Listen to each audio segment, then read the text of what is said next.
Hey guys, welcome back to Pelox Industries. In this video, we're going to make a simple beginner's project on photoresistors. In this video, we're going to learn how the photoresistors works, the full Arduino code, and I'm also going to be showing you the circuit setup. And all that is happening right here in Pelox Industries. Component needed for this project, we're going to need the Arduino node,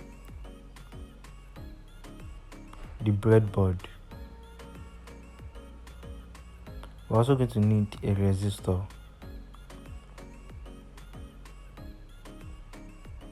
this is the RGB LED, this is the photoresistor, and finally some jumper wires. Before we move on to the setup, I think we should have a good understanding or basic understanding on how this photoresistor works. This photoresistor is like a sensor that changes its resistance depending on how light touches it. So in bright light or daylight, the photoresistor, the resistance drops down, but in night time where there's darkness, the resistance becomes high. So that's how the photoresistor basically works. So now let's move to the circuit setup. So this is the setup we're going to be using for this project. Take a close look at the setup and then you can use it to make your own.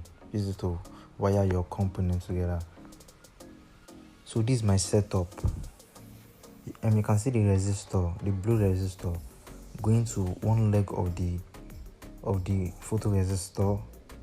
Then the other leg is going to the other wire. So this is the code we're going to be using for this project. You can copy this code manually or you can check the description of this video. You're going to find the code there. Once you have uploaded the code and you're in a dark room, the LED is going to on. But if you're not in a dark room, if you put your hand on the photoresistor, the LED is going to on. That's because you're not in a dark room. But if you're in a dark room, it's going to on automatically.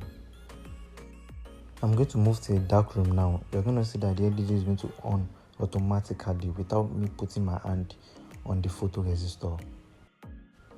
You can check your serial monitor to see what the photoresistor is reading. So that's it for this video. If you enjoyed this video, don't forget to hit the like button, subscribe, and turn your notification bell so you won't miss my next project. You can as well check out my other Arduino project. Thanks for watching and I'll see you in the next project.